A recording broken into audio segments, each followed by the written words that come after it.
Hi, Christina. Oh, Thanks there we for are. joining. There we are. Wonderful. And Dave, you're here, which is fantastic. Yep, I'm here. Hi. And Chanel, thank you so much for staying up so late over there in the UK to run this special briefing for us. We really are quite honoured, and it's one of those issues that obviously has been swirling around increasingly here in Australia for quite some time, but even more so recently. And your work and your bravery and your vision has really punctured through. So I think we're all very glad to be able to be with you this morning, or yes, this morning still for you. Apparently it's 1:30 in the morning over in the UK. So we're very grateful for Chanel for this. And to my parliamentary colleagues who have joined today, thank you so much. It's wonderful that you've been able to make the time. Now, I know Chanel has a really great presentation to give us, and I want to leave enough time for questions. So we might just get straight into it. Chanel, don't be put off by the fact that people will come and go. That's the normal process in one of these events. This is a very different way of doing it, though. Often, if you'd been in Australia and we would have invited you to Parliament House and we would have done it in person. But we, of course, using this COVID way of Zooming in. And I should just mention that we've got some people tuned in to watch from the Gaydens Law Firm offices in Sydney and in Melbourne. These are people who Chanel's been working with, keen to hear her see this briefing and to get a bit of an update on the important work that she's doing. And I just want to acknowledge that in the room there is Elizabeth Broderick, the former Sex Discrimination Commissioner. So wonderful to have you engaged, Elizabeth. Kathy Merrick, who's the partner of Gaydens, and Jeremy Smith, who's the chairman. So thank you to Gaydens for really supporting Chanel's work. I understand there's been a bit of pro bono work done, and that's really important. We can't, advocates and activists can't do the things they do without the in-kind support from many, many people. So thank you. And with that, I'll hand over to you, Chanel. Then we'll have a bit of a summary from Christina. We'll go to some questions, and we'll have, and Dave can do a bit of a wrap up at the end. So thank you. Chanel. Perfect. Thank you so much. I'm just going to share my screen. Can everyone see that?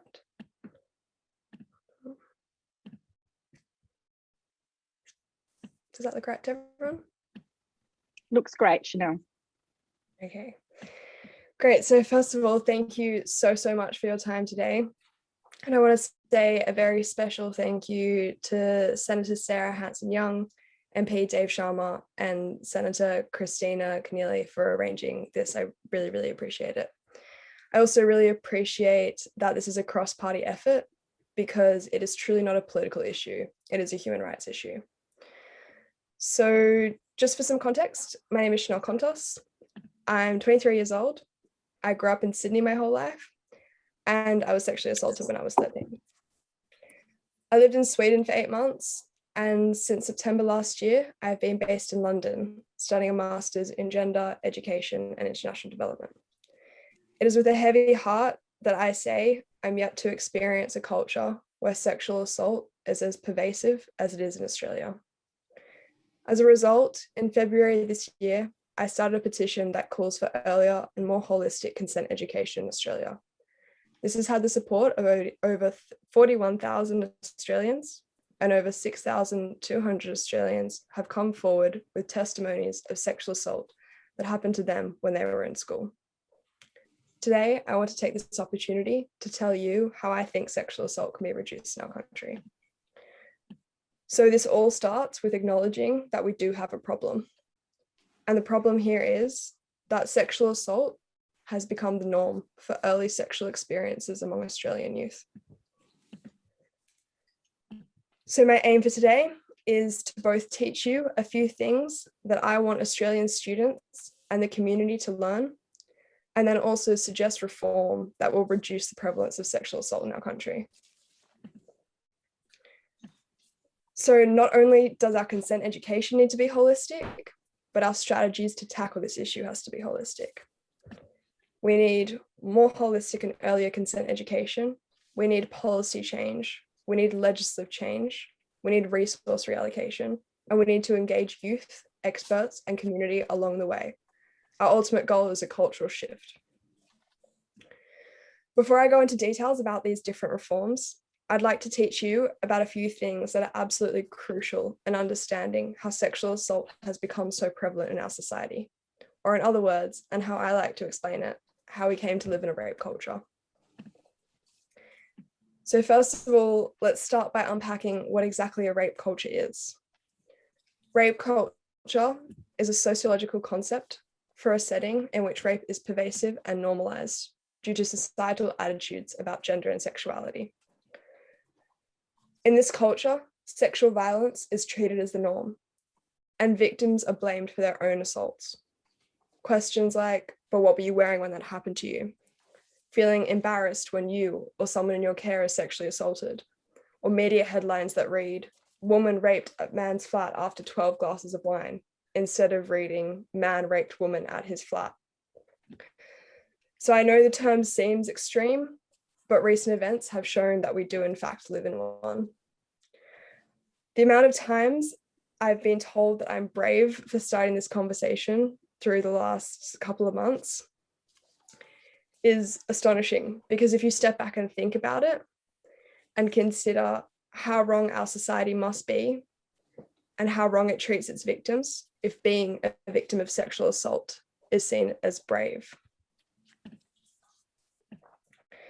So I'm going to go through the 4 different types of rapists that live in our society. So the first 3 rapists, very briefly, the sadistic rapists, these are the type of people that Netflix documentaries are made about. You know, they're very rare. They get pleasure out of hurting their victims and often kill their victims. The angry rapist, this type of rapist has experienced intergenerational trauma. They've usually either been abused by a maternal figure or have constantly seen female figures in their life be abused. As a result, when they get angry, they lash out in rage.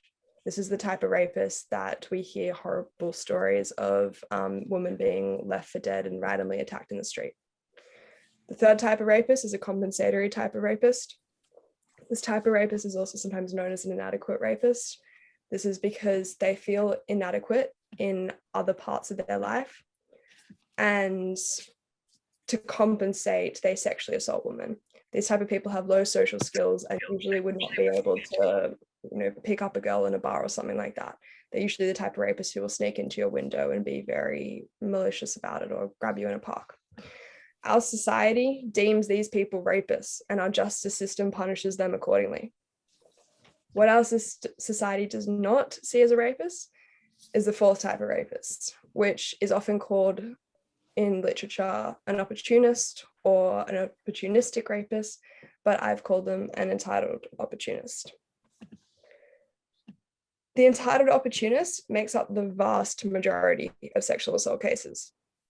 They are self-centered and used to instant gratification. The structural conditions of our society make it so that they are almost always men.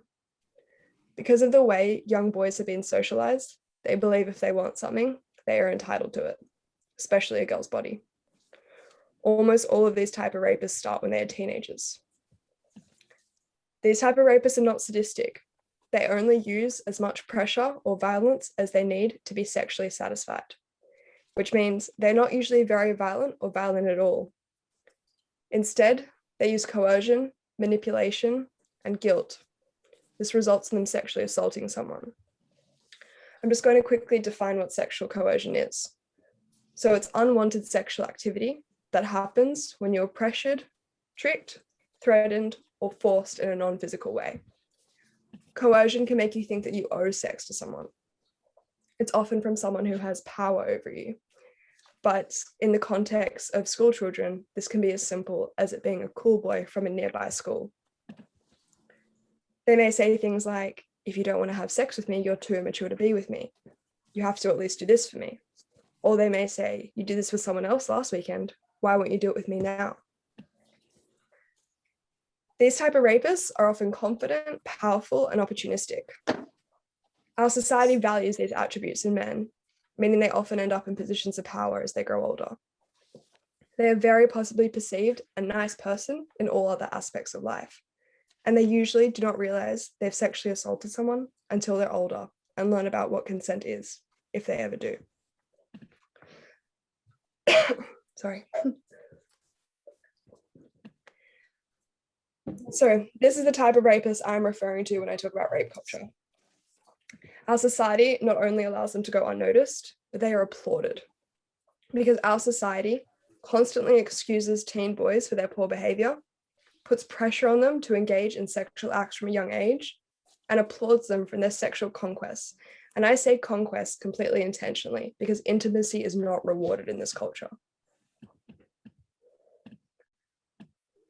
So what we have, and whether you are aware of it or not, is a society that puts male satisfaction at the center of almost every interaction. This gives them an undeniable sense of entitlement. Hence, I've added that entitlement conversation to the opportunistic rapist. At the same time, girls are socialized to be submissive, empathetic, and told that their sexual desires are irrelevant. As a result, it is a common occurrence for girls, especially young ones, to be coerced into sexual acts at the expense of their own boundaries. Our society shames girls for speaking up about sexual assault and constantly puts the onus on them to not give these entitled opportunists the opportunity. And this is rape culture. It starts at such a young age, and it is in the most microaggressions. Girls as young as 5 are told to change their clothes in front of certain adults. It sounds so minor, but it places the onus on children and girls to avoid getting sexually assaulted. And this only worsens with age. We're told to take jackets with us to cover up. We're told not to drink too much. We're told not to look too attractive.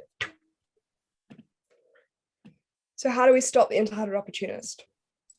The very good news is it is actually very easy to prevent them. They make up the vast majority of rape cases, but they are also the easiest to prevent because intergenerational trauma does not need to be addressed. Just education, immediate entitlement, and a lack of empathy. This means that resources can be very effectively allocated to reduce sexual assault with this type of rapist. We need to bridge the empathy gap between the way that girls and boys are brought up. Our legal system and our society says no means no. However, we never taught girls how to say no. We need to educate society about the power dynamics between boys and girls and the forces that come into play when navigating consent. We need to educate society on gendered norms and expectations and how this shapes their sexual interactions and the different ways that different genders go through the world. And we need to make our legal system account for entitled opportunists. So the next thing I want to explain to you is a concept called fawning. So fawning is a strategy we unconsciously learn to get ourselves out of trouble. It's a forced trauma response. We all know fight, flight, and freeze. This is the one that very rarely gets spoken about. It's over niceness that stems from us learning that it's the only way we could survive an ordeal. It's very common for females to have this trauma response because it kicks in when you are physically overpowered and fighting is not an option or running away. It's why so many people do not say no or kick and scream when they're sexually assaulted. Well, Our legal, Sorry, can I just, sorry, Chanel. Could we just make sure everybody is on mute? Joanna, you're not on mute. Thank you. Continue. Thanks. It's why so many people don't say no or kick and scream when they're sexually assaulted. And our legal system does not account for it either. Perpetrators need to be taught empathy so they're not putting people in positions where they fawn in the first place. So now to my recommendations. First of all, and quite obviously, I believe that we need more holistic consent education delivered earlier. See, the thing is, if you get consent education in Australia, it usually kicks in around year 10. And if you're speaking to a room of year 10 to 12 students in Australia, 50% of them have already had sex. It is like teaching someone it's like giving someone a driver's license after they've already driven their car and crashed it. We need to set the scene of the environment that students have to navigate in order for them to fully understand what consent is. In high school, I believe that our consent sexuality education needs to include rape culture, female sexuality and the unnecessary taboo around it, victim blaming, queer sex education, fawning, sexual coercion, the different types of rapists, porn literacy, which I'll touch on further later, problematic gendered norms and expectations and how this can lead to unhealthy relationships, the empathy gap between genders, and online consent. It's also very important in terms of queer sex education. I'd just like to emphasize that it is now legal in Australia to marry someone of the same sex, and it is an injustice to not teach sexuality education in that regard, because members of the queer community have a whole added layer of taboo around coming forward with sexual assault, and they are especially vulnerable to grooming or shame. So I'm just going to quickly go through the backdrop of a history of consent education in Australia. Sorry, that's actually a typo, which is a history of sex education in Australia. So first of all, in 1926, it was the first time that anyone ever addressed the need for sexuality education in the public sphere.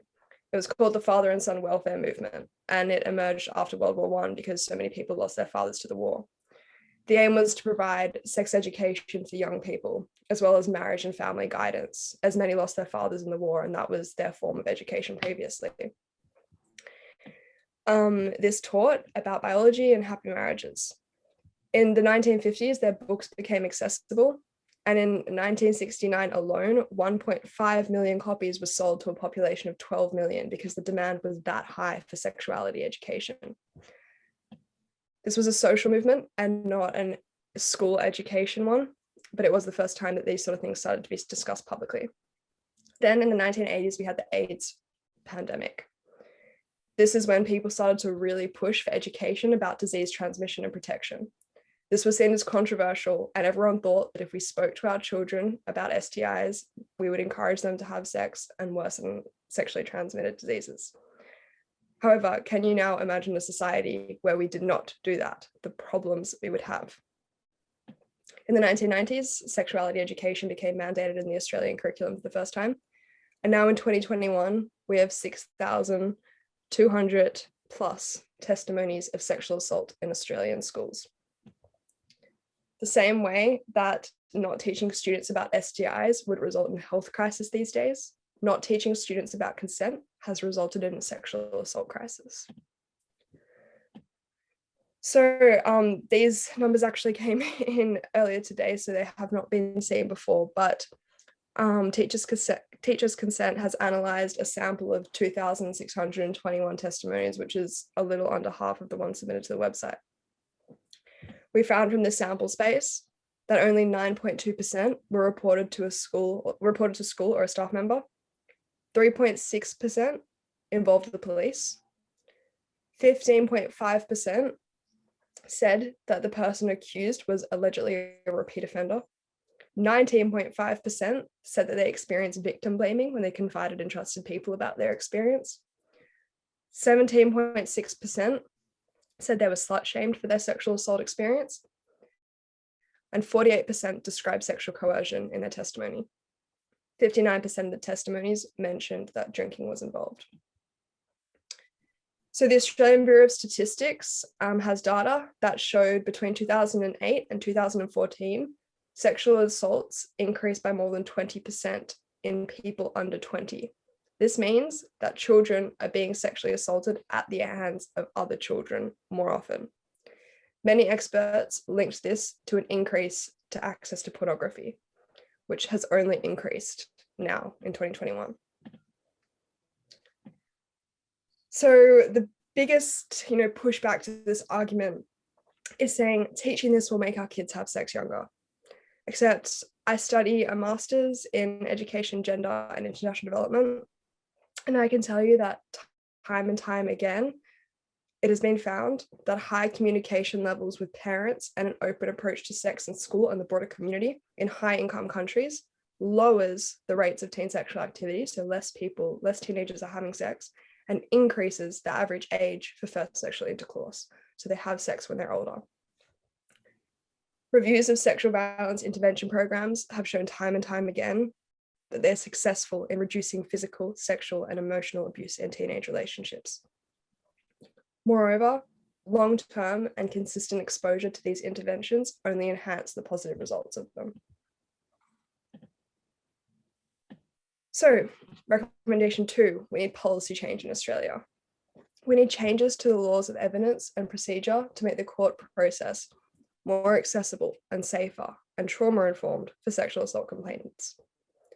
We need specialised courts for matters involving domestic, family, and sexual violence.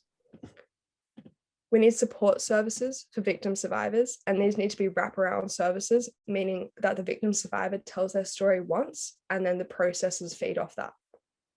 We need specialist police officers in every police station to ensure that people are getting a good experience when they come forward with their sexual assault. Number 3, we need legislative change. I know that this is a state government issue, but I wanted to flag it with you so you know what's going on, and also so you can hopefully support it from your federal position.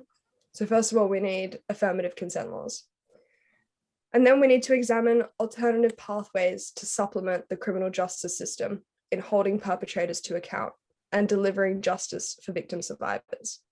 We need to note that there is an overwhelming majority of victim survivors of sexual assault who do not want to report to the police or engage in the current court processes, but they do want access to justice.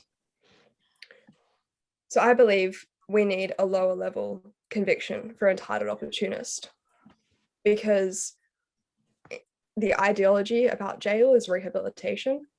And when you are looking at an entitled opportunist in front of you in a court system, the question is, did they know they were raping this person, and how long do they need to go to jail for to not do it again? And I'm not sure. And the problem there is there is no accountability being held, and people are hesitant to come forward into this system. So instead, we need the rehabilitation for these type of rapists to be empathy training. We need workshops that promote healthy relationships. The same way there's a difference between getting caught with 100 pills of drugs or 1 pill of drugs, there needs to be a difference between being a sadistic, violent, forceful person and someone who was uneducated in what they were doing. I've had preliminary conversations with the New South Wales Attorney General about this and a few members of the Legislative Council, and I truly believe that this would encourage more people to step forward. It would reform perpetrators, and in the short term, there would be a massive increase in convictions for this type of rapists. But in the long term, when people acknowledge that this is a criminal offence and that this is wrong, it just wouldn't happen. And then we need resource reallocation. So we need an Australia-wide anonymous reporting software. This would reduce victim blaming in our society. It would enable people to come forward. It would mean that we could pick up patterns of repeat offenders across Australia. Right now, a lot of the states have their own individual systems, the states and territories, but that is not good enough, because someone can move states. You know, someone can be on holiday. It doesn't work out well. Next, we need a porn literacy campaign and an online consent campaign.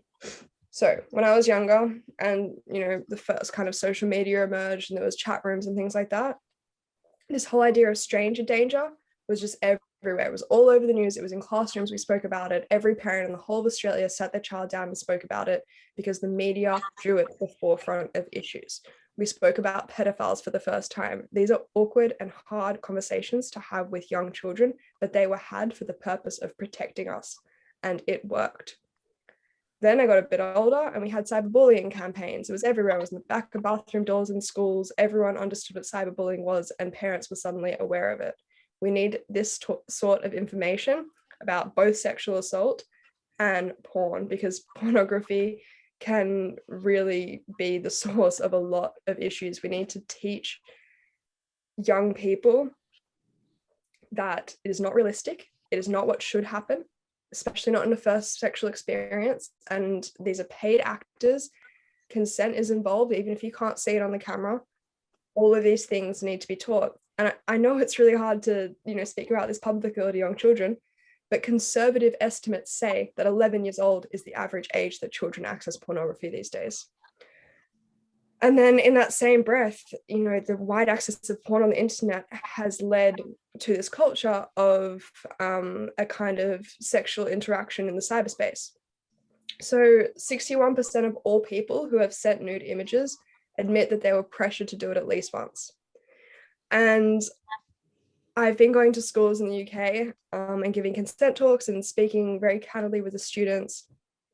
And I was shocked to find out that these days it is just, this was not a thing when I was at school, but these days it is just the complete norm to take a naked picture of yourself and send it to someone before you even kiss them.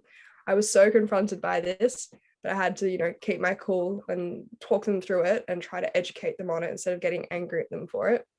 But the point is, I'm only a few years out of school and times have changed. We need to keep up. Technology is changing fast. Next, we need specialist courts and government bodies for violence against women.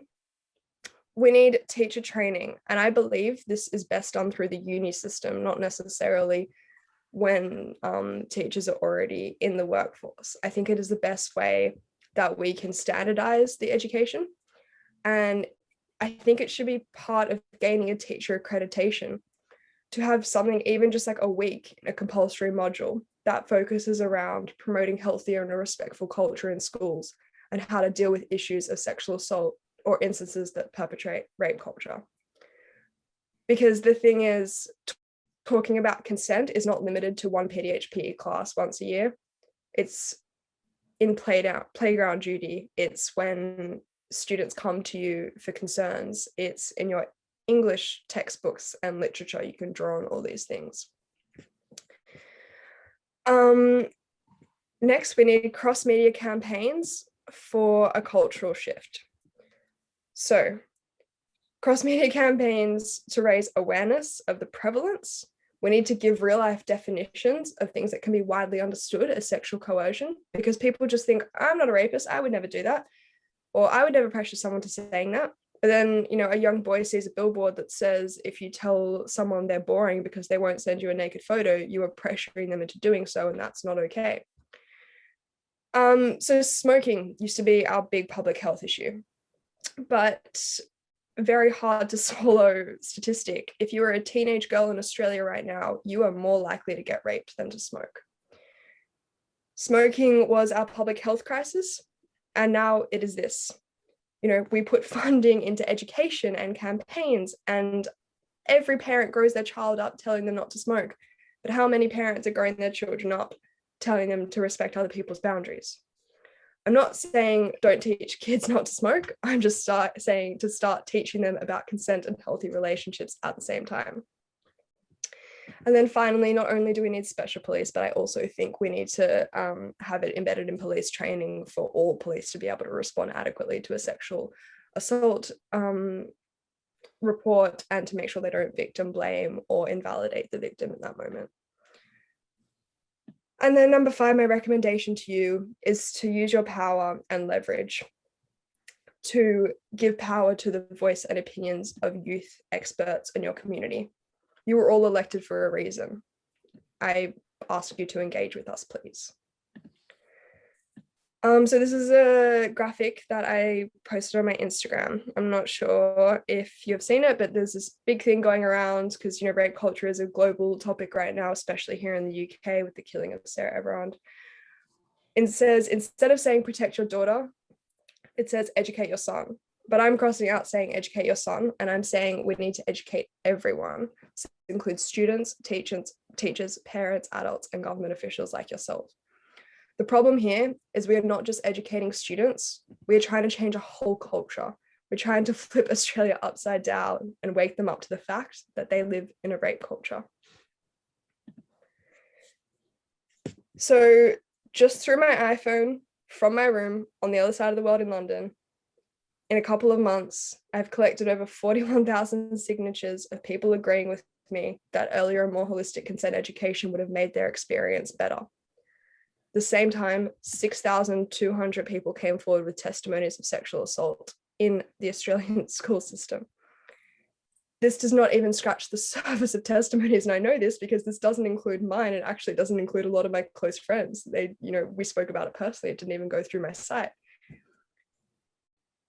I need everyone to please reflect on what you've learned today. And I hope that you can acknowledge that we do live in a rape culture society. There is clearly a problem here, and being defensive will not fix it. I also just want to say, I know I've just asked for a lot, but this issue has affected Australia and women and non-binary people and, men as well through Australia forever. And if Australia has shown us anything in the last year, it is that when there is an immediate threat on our society that is hurting its citizens, it can do unprecedented things and pull unlimited resources to make sure that Australia remains safe. It did this through the COVID-19 pandemic, and I ask you to put the same importance on this. Truly, thank you so much for being part of this change journey, and I hope we can work together in the future. Thank you so much, Chanel. I might go to Christina Keneally, but we'll also, if anyone has any questions, just put your name in the chat box and then we can go to you after Christina's had a bit of a response. And I know there are some people watching in Melbourne and Sydney, and if there are, once members of the Parliament and staff have asked questions, if there's burning questions from those rooms, then we'll find a way to facilitate that. But over to you, KK. Thanks, Sarah, and thank you, Chanel. Thank you all who are joining us. Thank you, Dave, for helping sponsor this. And it's been really good to hear and see your presentation. And I am sure that many of my colleagues, like me, were jotting down some of the insights and recommendations. Chanel, I do want to one, commend you on the clarity of your presentation and your recommendations to us. I'm sure there will be some questions. I was particularly taken by your comments around pornography, and I make this comment in a personal capacity. About 15 years ago, I gave a speech at a boys' high school here in Sydney about how pornography normalized assault and coercion as part of a sexual people's understanding of what normal sexual relationships were. And I remember one of the mainstream newspapers almost writing a sniggering column about how prudish I was. I'm wondering the kind of response you're getting when you raise the comments around pornography, given that it has become so normalized, in my view, quite distressingly in our society. And then I have a second question about, you've got a lot of recommendations to us around policy, legislation, and research. I also wonder, and I say this as the mother of two boys who've gone through single-sex education in Sydney, I was just struck as a mother, how little opportunity they had to interact with members of the opposite sex, particularly compared to my growing up in America. Even though I went to an all-girls school, we were around boys all the time. We had the opportunity at sports and dances and theater and everything to interact with boys. I was just struck how few opportunities there were for the boys to interact with girls and develop normal friendships and relationships. And I just wonder if there's something you could comment on there too. So my two questions: one, about your people's responses when you raise the pornography issue, and two, your reflections on what the practices are that also feed into this rape culture. Yes, so on the first question, most adults I've spoken to, schools, parents, media, I think have mainly agreed with me that pornography is a massive issue. As you said, the problem is it is just so normalized that, I was speaking to an adult and they were saying that 20, 30 years ago when they were in uni, it was, weird to be caught watching pornography. People thought that you were kind of like, strange for doing it. Whereas now, people, especially boys, talk about it completely openly, completely shamelessly.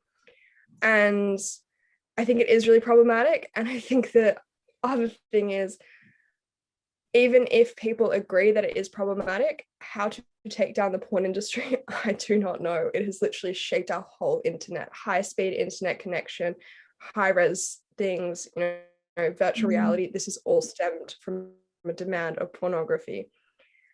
But what I do know is that we can make sure pornography is not the only form of education for these children. We can encourage an open conversation about it. We can get rid of the taboo. We can tell them it is not realistic. And the same way that, watching, I don't know, Formula One, whatever it's called, is not a way to learn how to drive a car. It's, it's not the same thing. So that's what I think we need to, but yeah, I've had quite an actual positive response. In fact, at the beginning, I was kind of frustrated at how much people just jumped to saying pornography was the only issue here, because although it is a massive problem, it's definitely not the only problem. And then to answer your second question, so I think the reason that this rape culture is so pervasive in Australia, as a high income country and as a country with such good education and resources and so developed, as we call it, is because we have such a high proportion of single sex schools. I think that the segregation of genders and the expected gendered norms that these type of schools foster is really at the crux of this issue. And I agree that, I think, and when I spoke to 9 school principals very early on, and one of my first recommendations was, mixed sport at a primary level. It's been proven, because girls and people before they hit puberty are physically the same. They can compete with each other, and it's a really, really good way to show that men do not always overpower females and things like that. So yeah, I think that those are both big issues, and thank you for raising them. And I think that there's connections there between the whole thing. Interesting. Thank you. Sarah, there may be people who are flagging questions now in the discussion box. I think Dave Sharma had a question, so I might go to you first, Dave. And if others have any questions, just put your name in the chat box. Yeah, thanks. Thanks, Sarah, and thanks, Chanel, for your presentation. I was interested just in that conversation just then about pornography, because I've noticed, and I think probably Christina and my experience has been the same. Lots of parents have raised this with me, and I think it's natural for people to kind of grasp at what's changed from when you were a kid. And people can easily say, well, it's the availability and accessibility of pornography. But I think, and I've detected this in my conversations with you, Chanel, I think discouraging us from seeing that as a kind of a silver bullet solution, because it means that we avoid examining or having to examine deeper issues of culture and norms and power imbalances and stuff like that. And I think that's an important point, because I still get a lot of parent groups, and I met with educators, and I think it's a legitimate element of this whole debate. But I think you're right to say that if I'm reading you correctly, that this is not the sort of the fix to everything. There's much deeper kind of behavioural and cultural elements there. But so I'm keen for you to comment on that element. But I'm also the suggestion you made about lower level convictions for entitled opportunists. I'm quite curious about that, and like what would that look like? Would you call it the same? Is it sort of like sexual assault, but a lesser kind of category of sexual assault, or how would you put that into the criminal justice system? And then just the last observation I wanted to make, because it struck me as very new, is fawning. I'd actually never heard of that term before, but it makes a huge amount of sense. And I think you're right. I mean, naturally, the way we report on these issues, but the way it proceeds at a criminal trial as well, what you would characterise as fawning behaviour, the courts and our legal system and the public at large interprets as consent of some sort, I think. I think that was just a very profound observation. So I wanted to thank you for that. Thank you. So to comment on the first question, yes, agree with you. Pornography, massive issue, but not the only issue. And as you said, we cannot just divert our attention to saying, demolish the porn industry, because 2 reasons. 1, seems very unlikely at this stage. Maybe you guys can do it. I don't know how to do it. And 2, it's a cultural situation that we have going on here, and we can't pretend that we are not all solely responsible to contributing to this culture in some way, and just shift the blame onto this taboo industry. Okay, so the lower level criminal conviction, it's an interesting one. There's a few things there. So when I've had discussions with members of the Legislative Council, I have been, very open and honest that obviously a lot of people have a much better understanding of the New South Wales legal system than I do. But this system exists in Sweden, which has a fundamental different legal system to us, but it shows that it is a possibility. And it can kind of be interpreted as a negligent rape situation. So a few problems that I've identified with it is we do not want to invalidate victims, survivors of this entitled opportunist type of rape with the other 3 types of rape, because the experience can still be just as traumatic, which means that we would need a policy package around this to make sure that there's adequate support for people, no matter what type of sexual assault you've experienced going forward. However, maybe I'm wrong, but I truly believe that right now, these entitled opportunists are getting no accountability. So wouldn't it just be better for them to be accountable in some way anyway? It would also shift it from being about, if you pursue a criminal rape trial, you're trying to send them to jail and they are always going to deny. Whereas if this entitled opportunist thing is, I don't know exactly how it would work. Obviously, that's for the legislative members to completely nut it out. But, if it's something that disappears off your record after 10 years, or if it's something that becomes more serious if you repeat offend, if it's a civil court situation where you go in for one day instead of having to be traumatized for, 3 years and relive the process, if it can be something where it's, as I said, it's not just no means no, it's not about whether the perpetrator knew they were raping the victim or not. It's about whether the victim was sexually assaulted. And this would be, I think Sweden has it on a sliding scale that goes from community service hours all the way to a maximum sentence of 4 years jail. So how New South Wales would implement that, if it would just be, I don't know, like the equivalent of a Section 10 type of thing, it needs to be investigated more, but it does exist in other places. And obviously the aim here is not conviction. Like, we do not want to get people in trouble. We want to just prevent it from happening in the first place. But I guess if it is in the legal system, then people will teach their kids not to do it, and people will understand that it is a fundamentally wrong thing to do. And then eventually it will just almost stop happening, because the great thing about this entitled opportunist culture is that they are not, fundamentally sadistic, bad people who want to cause harm. They just care about their sex drive more in the moment than the person in front of them. And that is very easy to fix with socialization, education, and accountability. But I'd be happy to meet with you and talk about it further. Even if anyone wants to support me on that, that's kind of like, I'm in this for the long run. Like, that would be like my next 5-year goal. So thanks, Chanel. There's a question from the room in Sydney. If whoever's got it, you'll have to come close enough to the microphone, I think. Thanks, Minister. My name's Katrina Wallace. And Chanel, it was a super interesting presentation, absolutely things in there that I didn't know about, so thank you, and I really commend you for your extraordinary work and leadership. I also want to know, let you know that I'm sitting next to your dad, so super happy to be next to John. I work with a number of organisations, including Learning Consent, represented by Dr. Joy Townsend here in Sydney, also Mandy Dante in the Melbourne meeting, Flourish Girl. But I do also work, and so I've worked deeply in the women's field for many years, known Liz for many years. But I'm also now working in men's work. So my son, Hunter Johnson, runs the Man Cave. My partner, Dr. Anna Rubenstein, runs Making of Men and Rites of Passage Institute. And recently I've been working with Anna in some schools doing sexual consent training. My concern is still, it's obviously deeply for the women, and my heart will always be there. But I'm learning more about the teenage boys and the fact that they are often not represented, and there's very few ways that they're engaged in conversation. And I'm very worried that if we don't deeply engage the teenage boys, then they'll become more marginalised, and these behaviours will indeed possibly turn into something else. So I'd love to know any thoughts that you've had on how do we really engage in a super healthy way the teenage boys of Australia. I 100% agree with you, and thank you so much for bringing that up. If I had more time in this presentation, I could talk for hours and hours and hours and talk about, all the the whole scale of genders.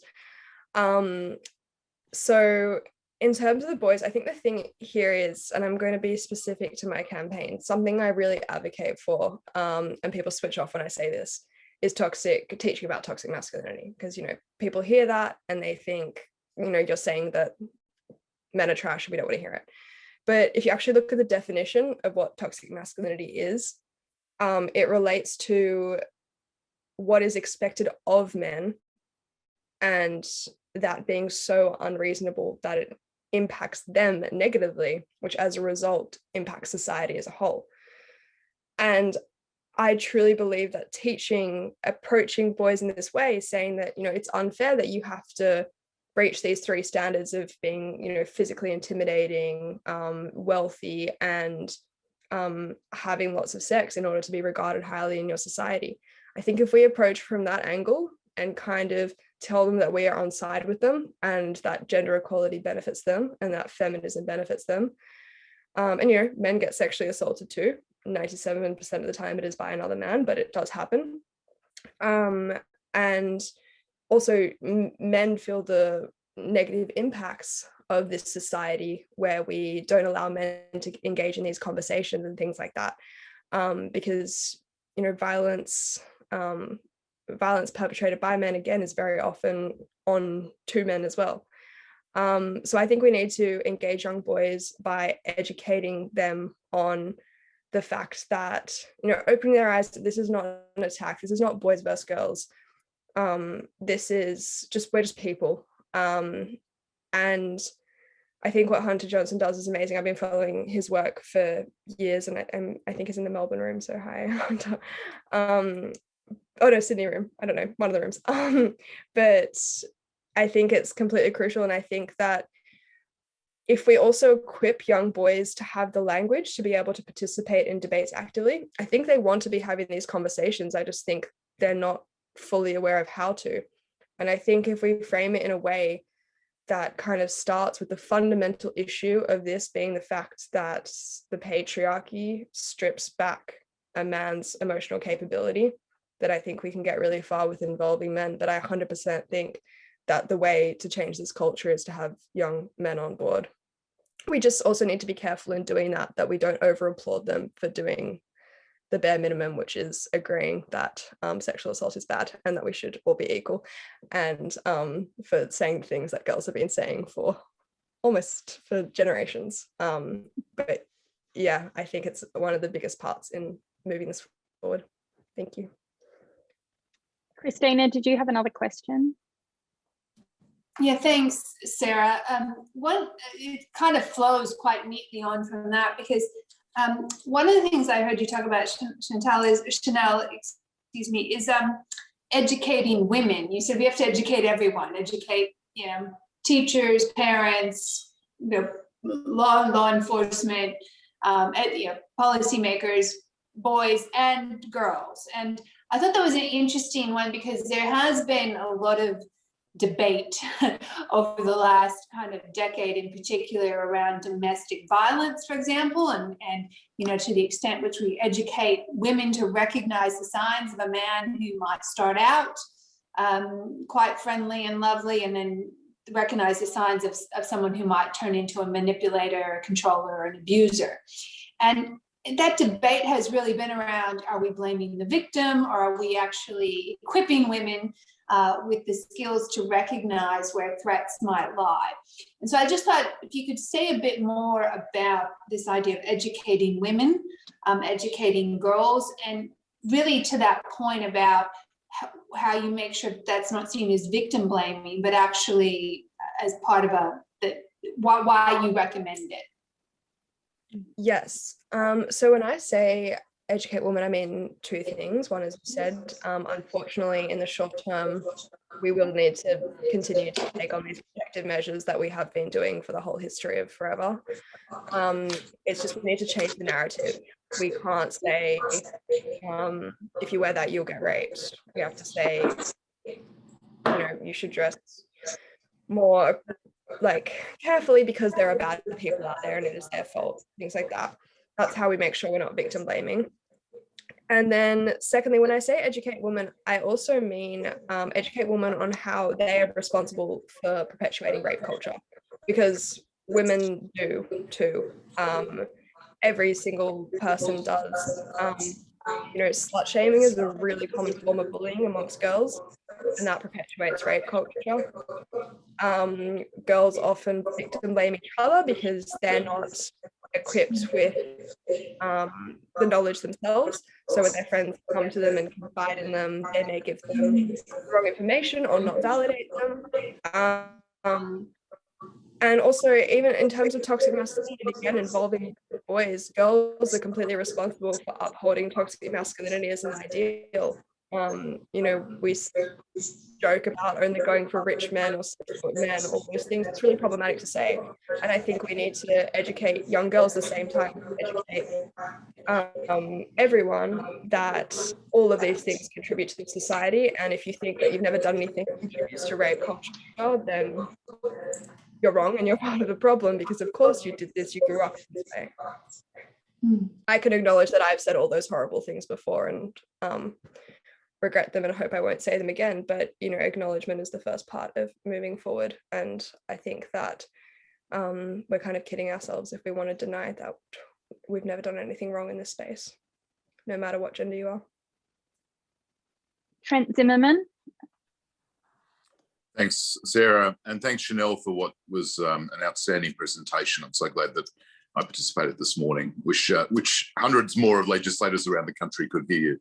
And I also have to say that one of the things that I've enjoyed doing over the last year is mentoring a group of year 9 and 10 girls at one of my local girls' Catholic schools. And your work has been a frequent subject of conversation, and their feedback has been similar to yours. They've had great year 9 consent training by an external provider, but their observation continuously is that year 9's too late and once is not enough. So you motivated them to become active within their school community and figuratively beat down the door of their principal. So congratulations. I just very glad to hear that. Having said Catholic girls' school, I've narrowed it down to 3, so I wasn't trying to dob them in. But can I just follow Dave Sharma's line of questioning about law reform? And I suppose to play devil's advocate just a little bit, do you see a difficulty of creating effectively a separate sentencing path based on the motivation for rape, and effectively the perception that you're saying that some rapists are different from others and therefore some rapes are different from others? It's sort of I'd be worried about the perception, in fact, that the crime, the punishment rather, is almost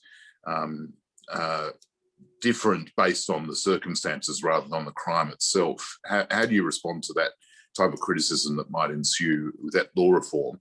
And also, do you see that there's a need for reform about the onus of proof in rape cases? Because obviously one of the areas of feedback that I get most frequently is the judicial system as it's currently constructed, born out of 1,000 years of British experience to protect all those involved in the court system, does nonetheless make it exceptionally challenging for someone to proceed down the legal path. Yeah. So your first question, I 100% say that as an issue, and it is something that would obviously need to be discussed widely with stakeholders, because as I said, it is really problematic and may invalidate, like for example, my rapist was an entitled opportunist.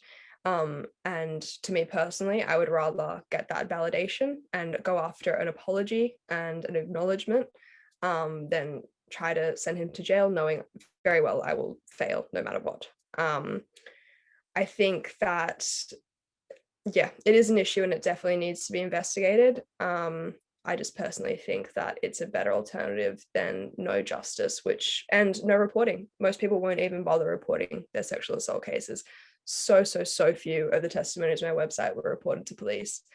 And, it's a testament to the distrust in our police system. It's a testament to how normalized this is. I think it's safe to say that everyone my age knows someone who has committed a sexual assault, and not many people know someone who's been convicted. Luke Lazarus was literally an exception. He was made an example of as an entitled opportunist type of rapist, and controversial, traumatic, it's definitely something that needs to be thought about, and I think it'd be great to involve lots of stakeholders and legislative councils and things to talk that through. And onto your second question in terms of the onus of proof.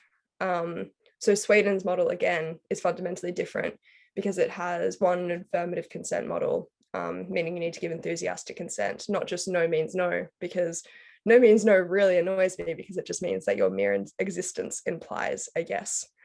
And as I said, the most common trauma response for young girls is to fawn. So what Sweden has is one, it has enthusiastic consent, affirmative consent, and then it also has this complete shift in the blaming. It's not on the victim to prove that they did not give consent. It is on the perpetrator to prove that they sought enthusiastic consent. But I understand that that fundamentally goes against the Australian legal system. If that is, something that could be changed, totally down for talking about that. But I didn't think that was that was an option. And yeah, I mean, those models exist and they do shift the blame. And also a thing with Sweden. So I said I lived there for 8 months, and you can see that the society is inherently different because you go out to clubs, like all the uni clubs. If you look at the walls, there's signs around them saying what sexual assault is, telling people to not sexually assault. Whereas in Sydney, if there's signs about sexual assault, it's on the back of the bathroom cubicle door, it's in the girls' bathroom, and it's saying, if you've been sexually assaulted, do this. We put so much effort and resources into helping sexual assault victims. Let's just start trying to prevent it happening in the first place. Thanks, Chanel. And I think that's a really good point to wrap this presentation and briefing up on. Thank you so much for giving us your time. We have recorded this, so Dave and Christina and I might have a think about how we could perhaps make this available to our colleagues, because I think the briefing you gave was fantastic. And others, I think, would be very much interested in seeing it. Of course, we would love to host you in Parliament House when you make it home. So please let us know when that occurs as well. You've had MPs from across the political spectrum today, and I'm sure we will all take this back to our party rooms and to our colleagues, and hopefully collectively across party lines we can find some ways on working on this together. And I'm sure it's not the last we'll be working with you and have heard from you. So thank you so much, Chanel. Thank you so much, Sarah. It's been amazing working with you, and I really can't tell you how much I appreciate this opportunity and everyone supporting me. Thank you. Great. And Dave. All right. Well, thank you to everybody for joining. Christina, Dave, let's have a chat about how we can try and get this out to our colleagues. Okay. Thanks, Good day, Sarah. everyone. Thanks, Christina. Thanks, Chanel. Thank you so much. Bye.